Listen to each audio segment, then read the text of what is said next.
And from that point, it was in 1994, I took another hostage. It was a friend of mine that lived in the city that lost his mother and father and was left with his house. I promised to help him pay his rent. I promised to help him do this, that, and the other thing.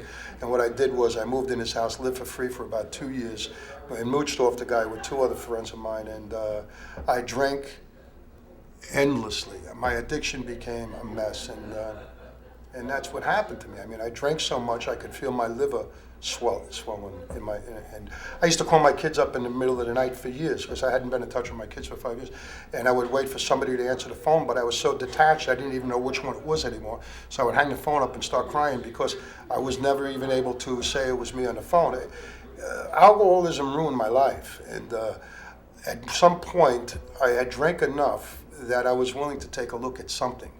And that one rehab that I went to, and I guess I failed or I was a failure, I was willing to listen enough in that rehab to listen to the amount of hope that they gave me that I could get through it. And that's all I had left. I had hope. I had hope that if I stopped drinking and I listened for once in my life, that I could put my life back together.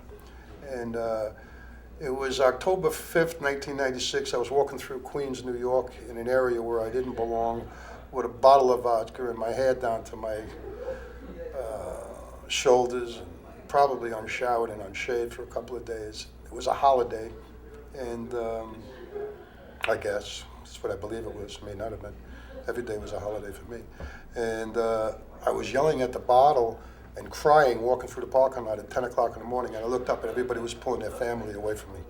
The kids were pulling it. I had become that person that everybody was afraid of, and I was never that person. I had become that person because I drank myself into being that person.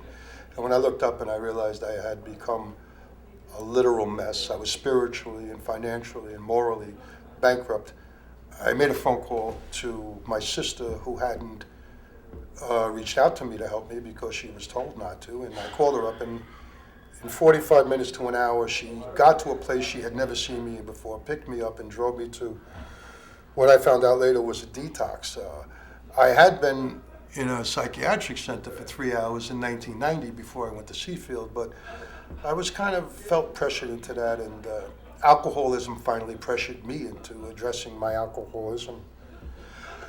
So I went into this detox, and I started to get honest. The guy said to me, what's your name? And I told him my full name, and it was the first time I used my full name in years because I was running away from the law. He asked me, was I married? I told him I didn't know. He asked me, did I have kids? I told him yes. And I couldn't get through the whole thing without crying because I never admitted to being married because I would have to explain what happened. I didn't admit to having children because I'd have to explain why I wasn't in their lives. I didn't give my last name because I had 11 felony warrants out for my arrest. I was a mess, this was tough. And as it turns out, I started to get honest that day. And I told him, truthfully, I think with the exception of the warrants, because I don't know if he'd let me to come in. I don't know if I told him I had warrants out for my arrest or not, but I went through this detox. And the process was supposed to be a few days. And when I finally came to, because obviously I was awake, but it took me 3 days to come to and get some of the alcohol out of my system, I was told that it was suggested to go to a rehabilitation center. And at that time, I think I had the willingness to do that because there was no place else to go. I no longer had the apartment in the city. I didn't have my family anymore. I was destitute. So it was actually, sounded like Club Med to me. They were going to feed me, they were going to clothe me, and I just had to listen. So I stayed 18 days in a detox, went to a 42-day program. In that 42 days, I listened and I tried to absorb things, and I still tried to keep people at a distance with my humor. But I was voted least likely to succeed when I left there because I didn't let people get too close to me, a handful of people. Since I left there, I went to a meeting that day. I'm in a 12-step program. So I went to a meeting that day at 1 o'clock with 6 guys. This guy calls me up at 5 o'clock. He says, the phone rings, my mother answers the phone. She says, Tom, it's for you. And immediately I get pissed off at my mother because I got 11 felony warrants out for my arrest. Jesus Christ, it's probably the cops. And I thought that everybody was looking for me. As it turned out, nobody wanted me, not even the law. But I grabbed the phone suspiciously. I said, "Who are you?" And he told me his name. I said, "All right, you know." And then I said to him, he said, "You going to a meeting?" I said, "I already went to one." And then I went out to say, you know, as jumped up as I was when I first got out of rehab, I was not scared. I said, "Don't worry about it. I'm fine. I just went to a meeting. I don't have a ride. I don't have a license. I'll get my life back." And then he cut me off. He said, "Why don't you just shut up and listen?" He says, "You got to go to a meeting with me." I said, "You don't even know where I live." He says, "I'm in front of your house." So I'm like, what the hell's going on here, you know?